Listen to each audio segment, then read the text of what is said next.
ആസക്തി അഥവാ അഡിക്ഷൻ. ആസക്തി അതിവേഗം മസ്തിഷ്കത്തെ പിടിച്ചടക്കുകയും സ്വഭാവവും വ്യക്തിത്വവും മാറ്റുകയും ചെയ്യുന്നു. ഇത് വളരെ ശക്തമായതിന്റെ പ്രധാന കാരണം മസ്തിഷ്കത്തിന്റെ പ്രവർത്തനം തന്നെ മാറ്റപ്പെടുന്നത് കൊണ്ടാണ്. അതിനുള്ള ചില പ്രധാന കാരണങ്ങളാണ് നമ്മൾ ഇന്നിവിടെ പറയാൻ പോകുന്നത്. ആസക്തി അഥവാ അഡിക്ഷൻ ഒരു വ്യക്തിയുടെ മാനസികവും ശാരീരികവുമായ നിയന്ത്രണം നഷ്ടപ്പെടുത്തുന്ന അവസ്ഥയാണ്. ഇത് മയക്കുമരുന്നുകൾ, ആൽക്കഹോൾ, സ്മാർട്ട് ഫോൺ ഇതുപോലെയുള്ള കാര്യങ്ങളിലോട്ടാവാം. ആദ്യം നമുക്ക് മനസ്സിന്റെ പ്രവർത്തനം മനസ്സിലാക്കണം. മയക്കുമരുന്നും ഡോപ്പമിനും തമ്മിലുള്ള ബന്ധം.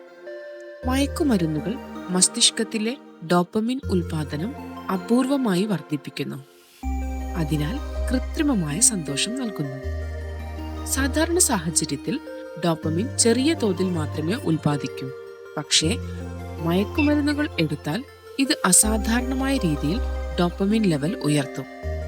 ഇതിലൂടെ താൽക്കാലികമായി വളരെ ആനന്ദം തോന്നും. തുടർച്ചയായി മയക്കുമരുന്ന് ഉപയോഗിച്ചാൽ മസ്തിഷ്കം സ്വാഭാവികമായി ഡോപ്പമിൻ ഉൽപാദനം കുറയ്ക്കും. ഇതിനു പരിഹാരമായി കൂടുതൽ മരുന്ന് വേണമെന്ന് തോന്നും. അതിനാലാണ് ആളുകൾ കൂടുതൽ ഡോസ് ആവശ്യപ്പെടുന്നത്. ഡോപ്പമിൻ ലെവൽ കുറയുമ്പോൾ വിഷാദം, ഉറക്കമില്ലായ്മ, വിശപ്പിലുള്ള വ്യത്യാസങ്ങൾ, ചിന്താപരമായ നിയന്ത്രണങ്ങളെല്ലാം നഷ്ടപ്പെടൽ എന്നിവ സംഭവിക്കുന്നു. ഇതിൽ നിന്നും എങ്ങനെ മോചനം നേടാം? ആദ്യമായിട്ട് നമ്മൾ മനസ്സിലാക്കേണ്ടത് ഈ അവസ്ഥ മാറാൻ കഴിയുമോ?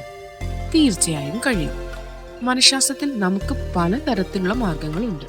സ്റ്റെപ്പ് 1, അഡിക്ഷൻ എന്നത് ഒരു ടെമ്പററി സ്റ്റേറ്റ് ആണെന്ന് മനസ്സിലാക്കുക.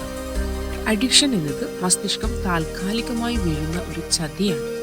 ഈ അവസ്ഥ സജീവമായി നിലനിൽക്കുന്നത് നിങ്ങളുടെ മനസ്സിലെ ഒരു പാറ്റേൺ കൊണ്ടാണ്. നിങ്ങൾക്ക് അതിൽ നിന്നും മുക്തരാകാൻ കഴിയും, കാരണം മസ്തിഷ്കം മാറ്റം സമ്മതിക്കുന്നു.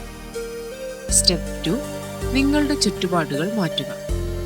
മയക്കുമരുന്ന് ഉപയോഗിക്കാൻ പ്രേരിപ്പിക്കുന്ന സ്ഥലങ്ങൾ, ആളുകൾ, സന്ദർഭങ്ങൾ എന്നിവ ഒഴിവാക്കുക. നിങ്ങളുടെ ചുറ്റുമുള്ള ഊർജം പോസിറ്റീവ് ആക്കുക. സ്റ്റെപ്പ് 3, ചെറിയ വിജയങ്ങൾ ആഘോഷിക്കുക. മയക്കുമരുന്ന് ഒഴിവാക്കിയ ഒരു ദിവസം മസ്തിഷ്കം പുതുക്കപ്പെടുന്നു, ഒരു പുതിയ ജീവിതശൈലി സ്വീകരിക്കുന്നു.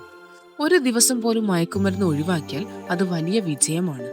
ഒരു ദിവസം, 2 ദിവസം, ഒരാഴ്ച നല്ലതിനെ തുടർച്ചയായി പിന്തുടർന്നാൽ അത് ജീവിതം തന്നെ മാറ്റിമറിക്കും. ഇങ്ങനെ ഉണ്ടാകുന്ന ഓരോ ചെറിയ മുന്നേറ്റവും ആഘോഷിക്കുക. സ്റ്റെപ്പ് 4, നിങ്ങളുടെ മനസ്സിന്റെ ഡോപ്പമിൻ കണ്ടെത്തുക. ഡോപ്പമിൻ ലഭിക്കാൻ നിങ്ങൾക്ക് മറ്റു മാർഗങ്ങൾ കണ്ടെത്തണം. എങ്ങനെ പ്രകൃതിദത്തമായി ഡോപ്പമിൻ വർദ്ധിപ്പിക്കാം? വ്യായാമം, യോഗ, ധ്യാനം, സംഗീതം, സൃഷ്ടിപരമായ പ്രവർത്തനങ്ങൾ, കായികാഭ്യാസം, ചുറ്റുപാടുള്ളവരോട് സന്തോഷകരമായ ബന്ധങ്ങൾ സ്ഥാപിക്കൽ എന്നിവ വഴി നമുക്ക് ഡോപ്പമിൻ പുനഃസ്ഥാപിക്കാം. സ്റ്റെപ്പ് 5, സപ്പോർട്ട് ഗ്രൂപ്പ് ഉപയോഗിക്കുക. നിങ്ങളുടെ യാത്രയിൽ നിങ്ങൾക്കൊപ്പം നിൽക്കുന്നവരെ തേടുക. ഫ്രണ്ട്സ്, ഫാമിലി, നിങ്ങളെ പിന്തുണയ്ക്കാൻ ആരെങ്കിലും ഉണ്ടാകണം. മയക്കുമരുന്ന് ഉപയോഗം ഒരു വ്യക്തിയുടെ സ്വഭാവമല്ല, പക്ഷേ ഒരു ചികിത്സയോടെ മറികടക്കാവുന്ന ഒരു അവസ്ഥയാണ്. അതിനാൽ കുടുംബത്തിന്റെ പിന്തുണ അത്യാവശ്യമാണ്. നിങ്ങളുടെ സ്നേഹം, കരുതൽ ഒരു വ്യക്തിയുടെ ജീവിതം മാറ്റാൻ കഴിയും. പ്രോത്സാഹിപ്പിക്കുക, പക്ഷേ കുറ്റം പറയരുത്.